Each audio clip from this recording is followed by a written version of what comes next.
सुबह का समय था। अभी अभी सूरज उगा था। सूरज की सुनहरी किरण ने पूरे गांव पर फैलने लगी थी। शशि अपने खेत में जा रहा था। अरे शशि, इतनी सुबह सुबह कहाँ जा रहे हो? खेत में जा रहा हूँ माधव। इतनी सुबह खेत में जा रहे हो? हाँ, इस बार फसल बहुत अच्छी आई है। सोच रहा हूँ कि 2-3 दिन में अनाज के दाने निकाल उन्हें बेच दूंगा। तो चलो, मैं भी फ्री हूँ। मुझे भी आज कोई काम नहीं है। मैं भी तुम्हारी मदद कर देता हूँ। दोनों जंगल के रास्ते खेतों में जा रहे थे। तभी जंगल में एक बाबा बैठे मिले। अरे माधव, यहाँ एक साधु बाबा बैठे हैं। चलो उनसे आशीर्वाद लेते हैं, फिर आगे खेतों में चलेंगे काम करने। हाँ चलो, साधु बाबाओं के दर्शन बड़ी मुश्किल से होता है। चलो। प्रणाम बाबा। कहाँ जा रहे हो बच्चों? बाबा, हम खेत में जा रहे थे। हमने आपको देखा तो सोचा थोड़ी देर सत्संग सुनते हैं। बाबा, आप हमें सत्संग सुनाइए ना। हाँ बच्चों, सत्संग बहुत जरूरी है। जन्म से ही प्रारंभ हो जाने वाली प्राणी के जीवन की यात्रा, जहां उसकी मंजिल भी निर्धारित है कि उसे मोक्ष मार्ग की खोज कर उसी अनुसार जीवन की यात्रा तय करनी है। ऐसी स्थिति में सत्संग ही वो माध्यम है जहां ये पता चलता है कि हम मनुष्य जन्म पाकर क्या कर रहे हैं और हमें क्या करने के लिए ये मनुष्य जन्म दिया गया। धन धान्य, सुख समृद्धि, सुंदर नारी तो जन साधारण, चोर, बदमाश, हत्यारे और कुकर्मी के घर भी जरूर मिल जाते हैं, जहां संतों की वाणी कोसों दूर भी सुनाई नहीं देती। लेकिन संत का समागम, जहां परमेश्वर की यथार्थ जानकारी मिले, उनका नाम जपने का मौका मिले, ऐसा कोई विरला ही घर होता है। लेकिन यह बेहद दुखद है कि सत्संग के अभाव में हम इसे महत्वपूर्ण जीवन को 4 दिन की जिंदगी है, मौज मस्ती करके सुखी होने को जीवन का आधार मानकर जीते हैं, जिससे अंततः दुख भरे भयानक परिणामों को अनगिनत बीमारियों या अन्य कष्ट के रूप में झेलना पड़ता है। मानव शरीर प्राप्त प्राणी को सत्संग के माध्यम से ही पूर्ण संत की शरण मिलती है। पूर्ण संत ही परमेश्वर का संविधान बताता है, जिसमें उसे सत्संग के माध्यम से यथार्थ आध्यात्मिक ज्ञान दिया जाता है कि यदि पूर्ण संत से नाम दीक्षा लेकर भक्ति, पुण्य, दान, धर्म, शुभ कर्म नहीं किए तो पूर्व जन्म के पुण्य मानव जीवन में खर्च कर खाली होकर परमात्मा के दरबार में जाओगे और फिर पशु आदि के जीवन ही भोगने पड़ेंगे। वर्तमान में शुभ कर्म अर्थात भक्ति नहीं की तो भविष्य का जीवन नरक होना निश्चित है और मानव जीवन का ये बेहद जरूरी आध्यात्मिक ज्ञान केवल पूर्ण संत के सत्संग के माध्यम से ही संभव है। कबीर, 3 लोक पिंजरा भया, पाप पुण्य। हाँ, इस बार तो गांव के सभी किसान बहुत खुश है। सबकी अच्छी फसल आई है। हरे भरे खेत देखकर सच में बहुत अच्छा लगता है। हाँ, ये खेत तो हम किसानों के लिए अपने बच्चे की तरह होते हैं। इन्हें हम अपने खून पसीने से सींचते हैं और वे कुछ महीने के बाद आखिर ऐसी फसल आया तो इतनी खुशी होती है, उसे शब्दों में बताना कठिन हो जाता है। शशि और माधव सत्संग सुनने के बाद बाबा से दीक्षा प्राप्त करते हैं और अपने खेतों में काम करने के लिए निकल जाते हैं। माधव, गुरुदेव कितना अच्छा सत्संग करते हैं ना। हाँ शशि, और सबसे अच्छी बात तो ये है उनके नियम, चोरी नहीं करना, झूठ नहीं बोलना, रिश्वत नहीं लेना, शराब नहीं पीना। ये तो मुझे बहुत पसंद आया। मुझे भी माधव, मुझे तो वहां से आने का मन भी नहीं कर रहा था। ऐसा लग रहा था गुरुदेव के साथ ही रह लूं। पर क्या करें, काम भी तो करना जरूरी है ना। बच्चों का पेट जो भरना है। मुझे तो इंतजार है अगला सत्संग में कब आना होगा। 2-3 दिनों शशि सारी फसल काट लेता है। अनाज के दानों को बोरियों में भरकर शशि आराम करने लगता है। कुछ देर के बाद माधव बैलगाड़ी लेकर आता है। चलो शशि, इस अनाज की बोरियों को घर में रख देना है ना। मैं बैलगाड़ी लेकर आया हूँ। हाँ लो भाई, अभी इन्हें घर में रखते हैं, फिर जाकर बाजार में बेच देते हैं। पर क्या इतने सारे बोरियों को घर में रखना सुरक्षित होगा? क्यों नहीं होगा, हम तो हमेशा अपने घर में रखते हैं सारा अनाज। तुम्हारी बात सच है, पर मैंने सुना है कि दूर किसी गांव में कुछ डाकू आसपास के गांव में घूम रहे हैं। सुना है कि वो हम जैसे किसानों का अनाज चुरा कर ले जाते हैं। अरे कुछ नहीं होगा, तुमने सुना नहीं? गुरुदेव ने क्या कहा था? जो ले जाएगा वह अपने भाग्य का ले जाएगा, हमारे भाग्य का कहीं नहीं जाएगा। माधव और शशि अनाज की बोरियों को बैलगाड़ी पर रख देते हैं और फिर घर आ जाते हैं और सो जाते हैं रात को, जब जैसी गहरी नींद में होते हैं। तब एक डाकू शशि के घर में आता है।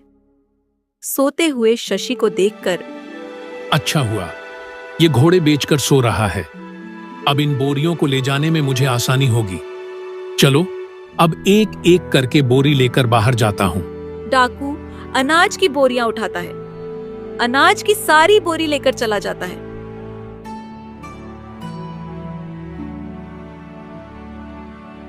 सुबह उठकर जब शशि देखा है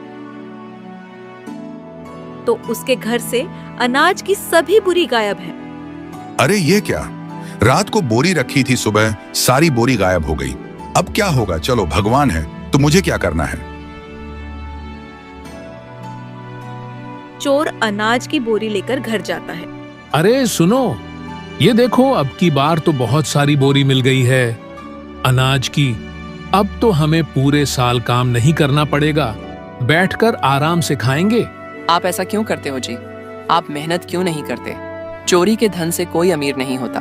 दूसरों का धन खाने से हमें पाप लगता है। हाँ ठीक है, घर आया नहीं के प्रवचन चालू। देखी नहीं पति, हरथा क्या आया है, तो एक लोटा पानी ही दे दूं। अब चलो, अनाज की बोरी घर के अंदर रखो। कुछ दिनों बाद अगली फसल में किसान के खेत में डबल अनाज हो जाता है। अरे वाह, ये तो पिछली साल से 4 गुना ज्यादा अनाज हुआ है मेरे खेत में। अरे हाँ भाई, तुमने सही कहा था, जो ले जाता है अपनी किस्मत का ले जाता है। उससे तो 4 गुना ज्यादा आ गया। दर चोर का बच्चा बीमार हो जाता है और सारा अनाज बेचकर बच्चों के इलाज में लगा देता है। फिर भी बच्चा स्वस्थ नहीं होता है। अपने घर का जो भी धन था सब खर्च हो जाता है। चोर के पास खाने के लिए कुछ नहीं होता है। वह फिर चोरी करने के लिए उसी गांव में जाता है। रास्ते में उसी किसान का घर आता है। अरे, यह तो भाई घर है जहां से मैं पिछले साल अनाज की बोरी ले गया था। चलो, पहले इसी के घर में देखते हैं।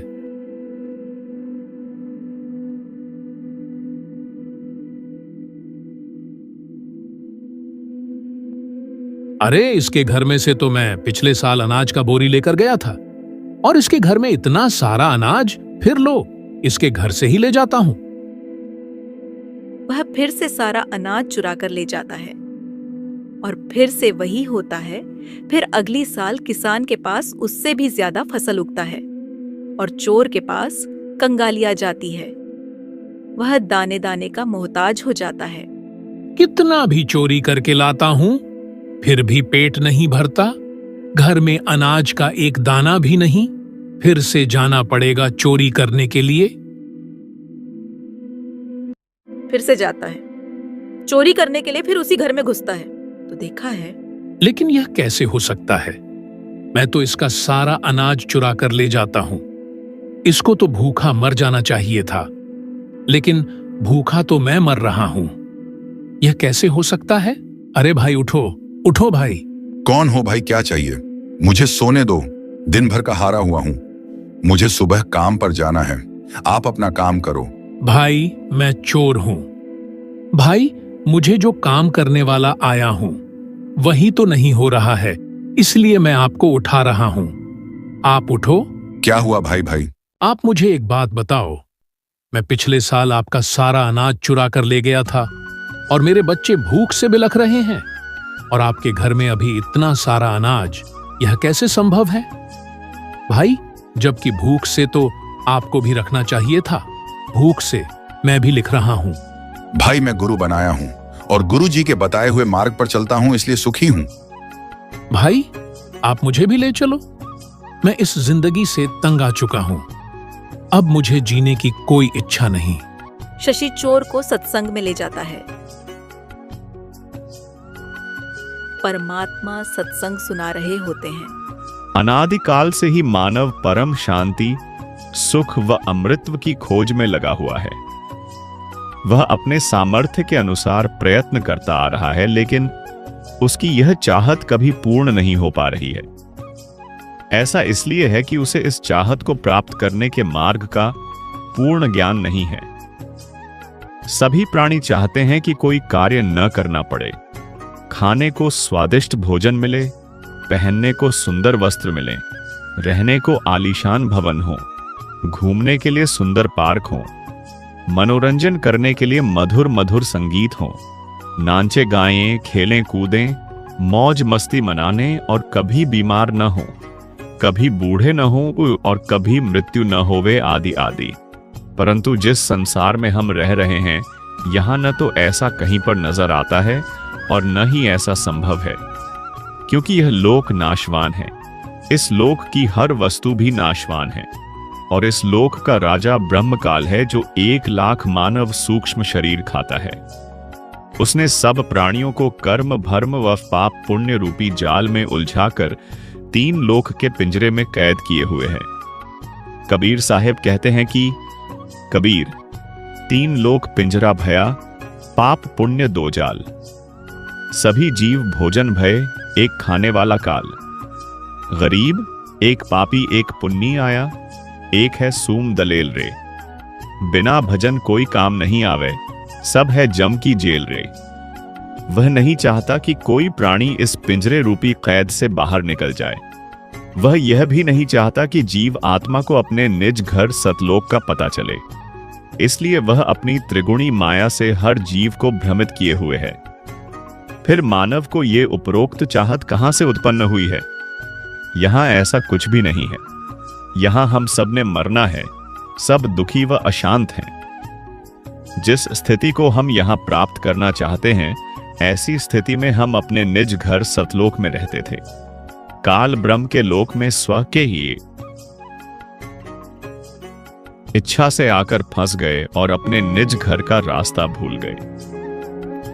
कबीर साहब कहते हैं कि इच्छा रूपी खेलन आया, तातें सुख सागर नहीं पाया। इस काल ब्रह्म के लोक में शांति व सुख का नामो निशान भी नहीं है।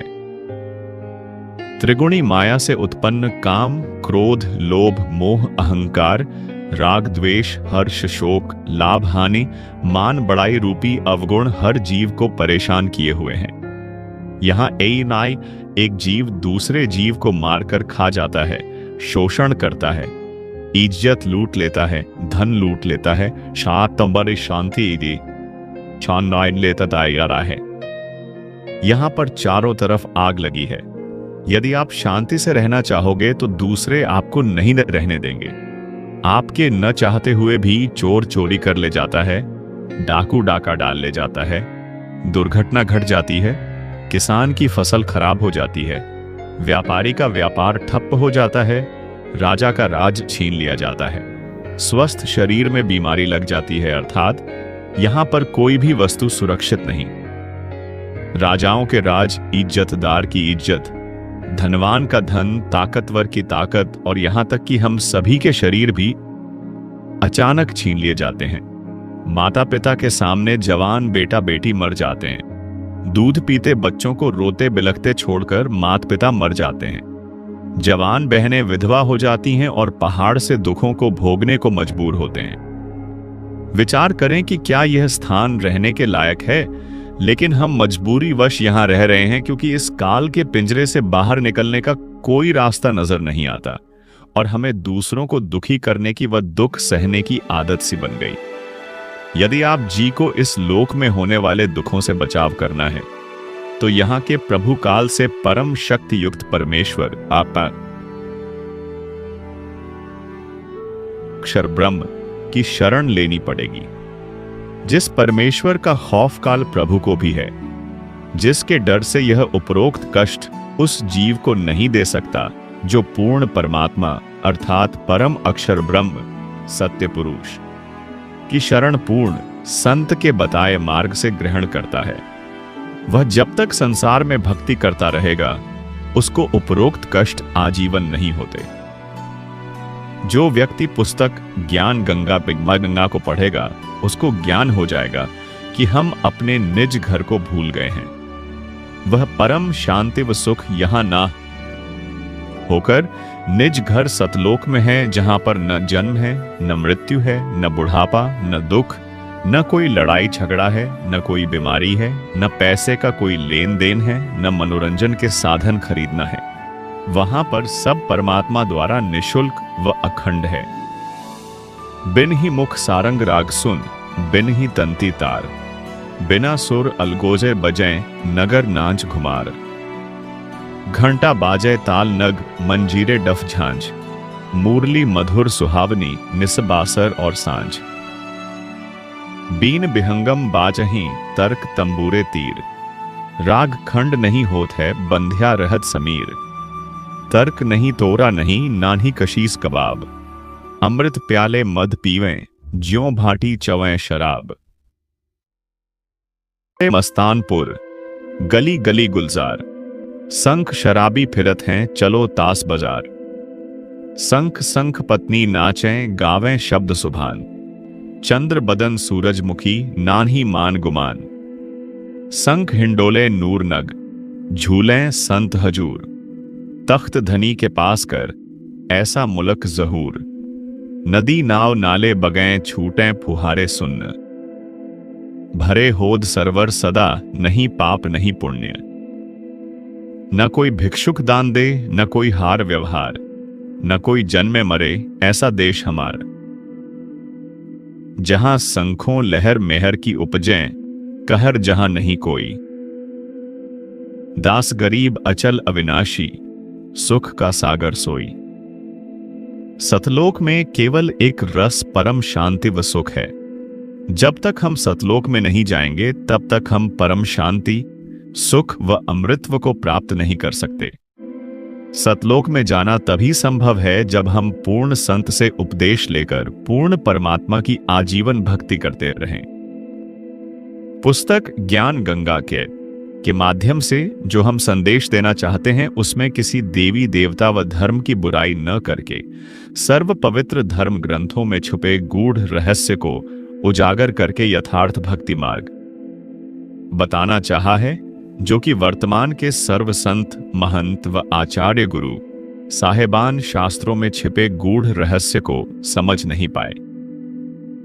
परम पूज्य कबीर साहेब अपनी वाणी में कहते हैं कि वेद कतेब झूठे ना भाई, झूठे हैं सो समझे नाही। जिस कारण भक्त समाज को अपार हानि हो रही है। सब अपने अनुमान से वड्याखाय झूठे गुरुओं द्वारा बताई गई शास्त्र विरुद्ध साधना करते हैं, जिससे न मानसिक शांति मिलती है और न ही शारीरिक सुख, न ही घर व कारोबार में लाभ होता है और न ही परमेश्वर का साक्षात्कार होता है और न ही मोक्ष प्राप्ति होती है। यह सब सुख कैसे मिले तथा यह जानने के लिए कि मैं कौन हूं, कहां से आया हूं, क्यों जन्म लेता हूं, क्यों मरता हूं और क्यों दुख भोगता हूं। आखिर यह सब कौन करवा रहा है और परमेश्वर कौन है, कैसा है, कहां है तथा कैसे मिलेगा, और ब्रह्मा विष्णु और शिव के माता पिता कौन हैं और किस प्रकार से काल ब्रह्म की जेल से छुटकारा पाकर अपने निज घर सतलोक में वापस जा सकते हैं। यह सब इस पुस्तक के माध्यम से दर्शाया गया है ताकि इसे पढ़कर आम भक्तात्मा का कल्याण संभव हो सके। यह पुस्तक सतगुरु रामपाल जी महाराज के प्रवचनों का संग्रह है, जो कि सदग्रंथों में लिखे तथ्यों पर आधारित है। हमें पूर्ण विश्वास है कि जो पाठक जन रुचि व निष्पक्ष भाव से पढ़कर अनुसरण करेगा, उसका कल्याण संभव है। आत्म प्राण उद्धार ही ऐसा धर्म नहीं और, कोटि अश्वमेघ यज्ञ सकल समाना भौर।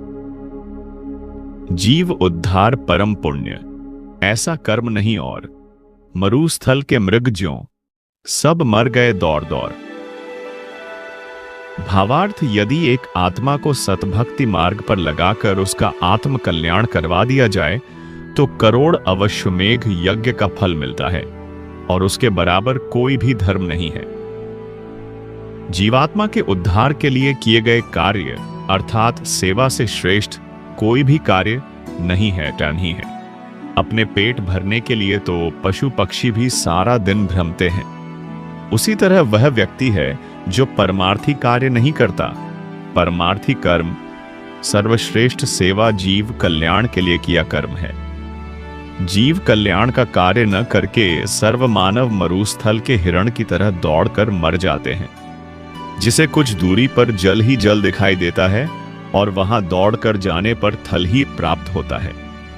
फिर कुछ दूरी पर थल का जल दिखाई देता है। अंत में उस हिरण की प्यास से ही मृत्यु हो जाती है। ठीक इसी प्रकार जो प्राणी इस काल लोक में जहां हम रह रहे हैं, वे उस हिरण के समान सुख की आशा करते हैं, जैसे निसंतान सोचता है संतान होने पर सुखी हो जाऊंगा। संतान वालों से पूछें तो उनकी अनेकों समस्याएं सुनने को मिलेंगी। निर्धन व्यक्ति सोचता है कि धन हो जाए तो मैं सुखी हो जाऊं। जब धनवानों की कुशल जानने के लिए प्रश्न करोगे तो ढेर सारी परेशानियां सुनने को मिलेंगी। कोई राज्य प्राप्ति से सुख मानता है, यह उसकी महाभूल है। राजा, मंत्री, मुख्यमंत्री, प्रधानमंत्री, राष्ट्रपति को स्वप्न में भी सुख नहीं होता। जैसे 4-5 सदस्यों के परिवार का मुखिया अपने परिवार के प्रबंध में कितना परेशान रहता है। राजा तो एक क्षेत्र का मुखिया होता है, उसके प्रबंध में सुख स्वप्न में भी नहीं होता। राजा लोग शराब पीकर कुछ गम भुलाते हैं, माया इकट्ठा करने के लिए जनता से कर लेते हैं। फिर अगले जन्मों में जो राजा सत्य भक्ति नहीं करते, पशु योनियों को प्राप्त होकर प्रत्येक व्यक्ति से वसूले कर को उनके पशु बनकर लौट आते हैं। जो व्यक्ति मनमुखी होकर तथा झूठे गुरुओं से दीक्षित होकर भक्ति तथा धर्म करते हैं, वे सोचते हैं कि भविष्य में सुख होगा, लेकिन इसके विपरीत दुख ही प्राप्त होता है। कबीर साहब कहते हैं कि मेरा यह ज्ञान ऐसा है कि यदि ज्ञानी पुरुष होगा तो इसे सुनकर हृदय में बसा लेगा, और यदि मूर्ख होगा तो उसकी समझ से बाहर है। कबीर ज्ञानी हो तो हृदय लगाई, मूर्ख हो तो गम ना पाई। सत्संग सुनता है, फिर उसे सिमरण होता है कि चोरी से कोई धनवान नहीं होता। फिर गुरुदेव से नाम दीक्षा लेता है और वचन देता है कि भविष्य में वह कभी चोरी नहीं करेगा। मेहनत से अपने बच्चों का पेट भरेगा और भगवान के भक्ति करेगा। सुनो, तुम खाने के लिए मेरे पास से अनाज ले जाओ। हाँ, ले जाऊंगा, लेकिन एक शर्त पर। मैं अगली साल मेहनत करके तुम्हें तुम्हारा। किसान ने चोर को अनाज दिया, जिससे उसके बच्चों का भूख मिटी अगले साल। अनाज जो भी चुरा कर ले गया था, किसान को वापस किया ले जाकर किसान ने वह अनाज गुरुदेव को दान में दिया, और गुरुदेव ने उन गरीबों भूखों को खाना खिलाया और उस दिन से मेहनत करने लगा, और उसी दिन से कभी दुखी नहीं रहा।